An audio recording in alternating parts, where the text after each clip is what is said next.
প্রিয় শিক্ষার্থীরা, দেখো আজকে অনেকদিন পরে আজকে আমরা অধ্যায় 7 অধ্যায়ের সম্পাদ্য 1, এটা ঢাকা বোর্ডে 2025 সালে বোর্ড এক্সাম আসছিল। এটা দেওয়া আছে উদ্দীপকটা দেখো সবাই, যে ত্রিভুজের ভূমি সম একটা কোণ আর অপর দুই বাহুর সমষ্টি দেওয়া আছে, ত্রিভুজটি আঁকতে হবে। ঠিক আছে, এটার জন্য আঁকার জন্য আমার যে 3টা উদ্দীপক দেওয়া আছে ত্রিভুজের ভূমি, দেখো আমি কিন্তু একটা ভূমি নিয়ে নিছি, ভূমিটা আমি এ ধরছি, আর অপর দুই ভূমি সম একটা কোণ এক্স ও অপর দুই বাহুর সমষ্টি এস দেওয়া আছে। আমরা কী আঁকবো? ত্রিভুজ আঁকবো। আমি যদি ত্রিভুজটা আঁকতে যাই তাহলে প্রথমে আমরা যে কাজটা করব, যে কোনো আমরা একটা রেখা বা রশ্মি নিব, যে কোনো একটা রশ্মি আমরা এই বিই নিব, এটা ঠিক আছে। যে কোনো এই বি থেকে আমরা কী করব, বি থেকে আমরা এখন এ আছে, তোমার দেখো এর যে মাপটা এটা তোমার ইচ্ছা মতো নিবা, কিন্তু বোর্ড পরীক্ষা যখন আসবে এটা কিন্তু মাপ দিয়ে দিবে। এর সমান করে আমরা কী কাটবো, এর সমান করে আমরা বিসি অংশ কাটবো। কী কাটবো আমরা? দেখো আমরা হলো বিসি অংশ কাটবো। পরে বিসি এর বি বিন্দুতে কোন এক্সের সমান করে সিবিই আঁকবো। কী আঁকবো? সিবিএই, বি বিন্দুকে কেন্দ্র করে বিসি এর বি বিন্দুতে।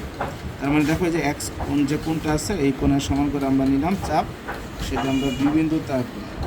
সেটা কী করবো আমরা? বি বিন্দু। তারপর দেখো এটা কতটুকু চাপ আছে, এই মাপ দিয়ে আমরা এটা এঁকে নিব। ঠিক আছে, এটা হলো বি কোণ, এই এক্স কোণের সমান করে, এক্স কোণের সমান করে আমরা আঁকবো সিবি আমরা আঁকবো এফ।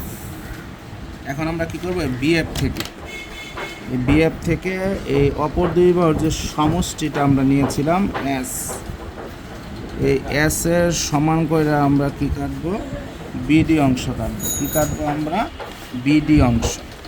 ঠিক আছে, পরে আমরা কি করব, এখন এই সিডিটা আমরা কি করে দিব? যোগ করে দিব। দেখো সিডি আমরা যোগ করে দিব। এখন আমরা যে কাজটা করবো একটু খেয়াল রাখো, সিডি এর সি বিন্দুতে যে পাশে বি আছে ওই পাশে কোণ বিডিসি, তার মানে এই জায়গায় যে কোণ হয়েছে এই কোণের সমান করে আর ডিসিজি আঁকবো। তো দেখো তার মানে এই পাশে আমরা আমার ইচ্ছা মতো একটা চাপ নিব, আমরা ইচ্ছা মতো আমরা চাপ নিলাম, আমরা এটা এই পাশে হবে। এটা কিন্তু অনেকে আমরা ভুল করে ফেলি, খেয়াল রাখতে হবে যে কোন পাশ থেকে এটা চাপটা নিয়ে নিতে হবে। যে এই পাশ থেকে দেখো হচ্ছে সিডি এর যে পাশে বি আছে ওই পাশে কোণ বিডিসি এর সমান করে ডিসিজি আঁকবো, তার মানে এদিকে আঁকতে হবে এটা। পরে এইটা কতটুকু আছে খেয়াল রাখো, এটা কতটুকু আছে, এই যে এটা এর সমান মাপ নিয়ে আমাদের এই পাশ থেকে কাটতে হবে।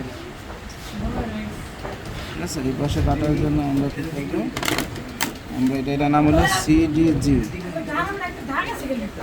সিডি আমরা কি আঁকবো? জি আঁকবো। সিডি জি আঁকি, এই সিজি রেখাটা বিডির এ বিন্দুতে সেট করে, তাহলে এ বি সি আমার উদ্দিষ্ট ত্রিভুজ অঙ্কিত হবে। এটাই হবে তোমাদের। ঠিক আছে।